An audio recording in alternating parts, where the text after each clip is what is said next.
This is our new trumpet, number 1. Trumpet number 1. Trumpet number 1. Where's the serial number? No serial number. It's a trumpet. So we didn't make everything on this one. These finger buttons I didn't make and these bottom caps I didn't make just for the sake of I don't feel like doing them right now. Some gigs. We will make those, of course. So you're saying every other part of that trumpet you made? Except for the half tone bows I have not made. But yeah, other than the half tone bows, I stole a Yamaha 3rd slide stop screw out of the drawer. Easiest thing to make. We had to steal one from I'll Yamaha. do it later. It's so easy to make. Anyway. Yeah, but otherwise that's the water key we had cast at our casting place with the Z braces and the finger hook. Finger hook's pretty sick. I love my finger hook. Everyone has different things they're good at when it comes to like work and life. And I feel that I'm very good at seeing like I'm an optimist, so I will like see the end product clearly in my head when like other people may struggle to see it at some point. So like at every turn when I'm like doing before there's an entire trumpet that exists, I have a bunch of like random parts that I'm like working on. Usually it's aesthetics, and people will like I'll show people the finger hook I'm working on, and they'll be like, oh, I don't think it looks good. I don't like it. And they're like, well, maybe it'll look good. I don't know. And everyone's like too super passive aggressive about it. And then when it comes together, people are like, oh yeah. You spend too much time on the internet. Oh yeah. So it's pretty cool. Do you want to announce the cool thing about the slides? Oh yeah. So that is the coolest thing about this trumpet, other than like it's sick nasty and tits. And perfect, and the first trumpet made in Chicago. Yeah, first trumpet made in Chicago in. It's the first This trumpet just made said in Miles Chicago Kink. in more than 2 years. Okay. So it's a big deal because a lot of factories used to be in Chicago. I mean, Benj is probably the most famous like for trumpets, and then Holton used to be in Chicago. But the coolest part about this trumpet is that. See how good the lapped finish on the slides look? It's because the inner slides are perfectly straight. Look at that. Look at the finish on the inner slide. Well, why are they perfectly straight, Miles? Because the inner tube and the ferrules that are brass, as you can see, it's pretty different from most trumpets, these brass ferrules. This inner tube and this inner tube are CNC machined out of other tubes, but thicker tubes. So they are one piece with this inner and this ferrule is all one piece. And it makes the tube is like the highest quality and the most consistent it can be, and it's still it's not machining brass. It is still like the rest of the same alloy as a valve casing, so it's still like a resonant alloy. It's not C360, which would be bad, but it's really cool. It makes building slides really easy because our valve block is, at least compared to other manufacturers, the one valve block I successfully made.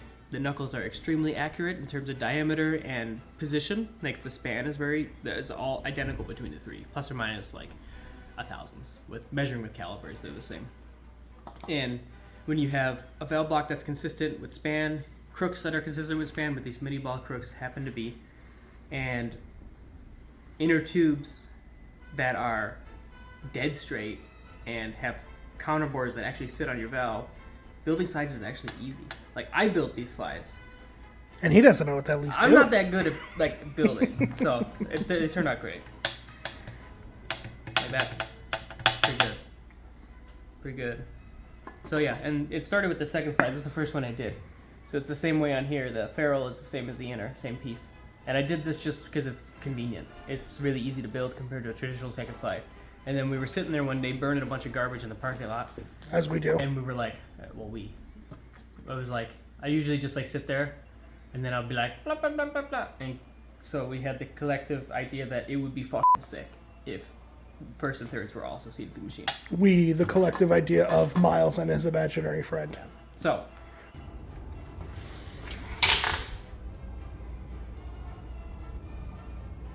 What's this room, Miles? This is our new finishing room that's under construction. Built a bunch of walls. This is our lacquer room. So we're working on setting up lacquer. So we got this like spray booth that may or may not work. And then I bought an oven just yesterday, and the oven's gonna go right here. Yeah. You fire your painter. Who painted? What? You fire your painter. Look at that big gap. That's not painting. That's That's paint. That's lack of paint. Are you serious? Yes. The 1 inch gap between the plywood and the ceiling is lack of paint. You fill that gap with paint. Yeah. So the goal here, I framed these walls. So the concrete wall of the building is behind here. like a foot behind here. We have this weird ledge that goes up in the base of the building, and instead of trying to paint the concrete like I did in the buffing room, and it hasn't worked out super well, and expect it to stay nice and clean forever, we just framed a whole wall in front of it, and I'm gonna put a dehumidifier back there, probably a couple of them. And this way it should stay pretty clean in here. I mean, it's a lacquer room, you kind of want it to be clean. Mm-hmm. I think it should stay pretty clean. At least cleaner than the other lacquer rooms I've been in my life. The flooring is annoying because they only sell it in 8 feet wide, so I had to patch in some stuff here. But there's going to be an oven in this. You can't corner. really see it in the camera. Oh yeah, that's good. It's not that bad. I kind of glued it a little bit. I'm going to get some construction adhesive, but the oven's going to go in this corner, so it doesn't matter that the floor's weird. And then you're not going to be walking there. Probably put a table there or something. No, so yeah. It's fine. So they have it be nice over here. Same thing here. I'm going to get I tried to do this, but it came up. I'm going to get a aluminum threshold. Yeah, Screw just it to in. put a door jamb in. And here it doesn't really matter because there's going to be a bench here in the corner and the bench all the way down here should cover this stuff up nicely enough. And then we got a honing machine. Whoa, what's that? It's for honing distance. But yeah, we got this from an auction for 200 smackers. 200 smackers. Plus, 18% buyer's premium plus rigging. So I got this and the extra harden jump there. It was like $4,000 all in, which is a good deal. Because I was looking at other hardenges and they were like $5,000. So free honing machine. So we got a hone, and then just today I went and picked out a sink, which I'm getting tomorrow. So then the sink's gonna go. I think the sink, you're gonna go hone. You would want a table next to the hone, right? Yeah, just a cabinet. It doesn't Like need a to be big. Tool chest or something. Yeah. Yeah. So hone is like here, and then like tool chest right here, covering up this. Mm-hmm. And Perfect. and then sink, and then I think ultrasonic, like sticking out, like the one we have, big one we have upstairs, just like sticking up here, and then that's it. We're gonna have Colin CGI all of that. Yeah. Sink, ultrasonic, and then we'll just do what we do upstairs, where we put the towel on the ultrasonic. Gotcha. You take stuff out of the sonic, put it in the sink, and then close the sonic, put the towel on top, and that's good enough staging area. Yeah. And then there's benches over here. The workbenches for final assembly and engravings to be in here. We'll have more lights down here. We'll fix the whole. I have electricians coming in and put a sub panel so I can power this and the oven and the spray booth and outlets everywhere in here. Gotcha. And then Bert is coming in to put a sink in. Hey, Bert. Oh, I buddy bought a Bert. water heater, so I got a little pot water heater upstairs. Oh, buddy Bert. So, and then this is going to be the bending department. Mm-hmm. So all the ball out dies in the press is going to come over here, and then all the freezer's going to come down, and we're going to bend over here. But all we need to bend down here is a sink over here. Which is there on the floor. I need 2 sinks. That's my sink for over here, and there's a sink that's going in there. So I got a little water heater we'll set up, and then hopefully Bert can put in Hey, Bert. a couple sinks for me, and then we can get bending down here. It would be a huge, huge improvement. Because upstairs we're super cramped in that corner too. Yeah, and then we're gonna blow out this wall, get all my parents' stuff out of here, because they actually can take it now, which is good.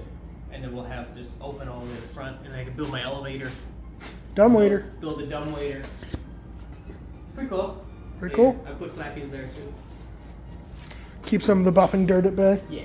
I think with the flappies, the dirt shouldn't really come over. Bending creates a little bit of dirt, but it's not that much. Yeah. Once the floors are covered up. Also, it's we not have a that much. door. And then there's a door, which will be sealed better. Yeah. It should be What do you good. mean sealed better? The dirt can't get through this hole. And then we'll get, we'll get, for the lacquer room, we'll get, when you go to like a hospital, they make you put booties on? Yeah. We'll just get like a booty dispenser, and then whenever you're going in the lacquer room, just put booties on. These walls are coming out. So Yeah. then imagine, with all this, imagine this space here, but like here all the way to the front. We're gonna have a lot of space that we're gonna get back. Probably like 800 square feet. This is where we're putting the bowling alley in. Yeah, bowling alley's good. Oh, that's Right here. They used to shoot guns down here. They used to stand right where you're standing here and shoot into the tunnel, which is crazy. And people would be working like on the buffers over there. There it is.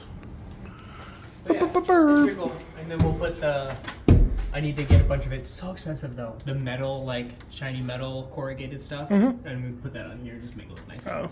Once this is open. Look at all these mandrels. Yeah, these are all extra. Don't ask me if you could buy them. I don't own them. They're another dude's. They're just here. But yeah, this is gonna be all open now. So we'll get shelving. This is where the elevator's going. So we don't want to have to carry finished instruments or parts up the stairs every time because someone is bound to fall up the stairs. Yep. So I'm gonna, what I'm gonna do is I saw a dude who took a garage door opener and built a little dumbwaiter out of it, which is perfect. Oh, yeah. And just do that That's and cute. have it feed into a cabinet upstairs. So you just open the cabinet and pull stuff out. So it'll be right here once the piano's out of there. And then this is not load bearing, so this is all going away. And then get this fucking boiler thing out of here. Old coal furnace. All my mom shit. Pretty cool. Nuts. Nuts. We'll show you the staircase, because I don't know if the staircase has been on a video. This is why we don't want to carry instruments up this staircase.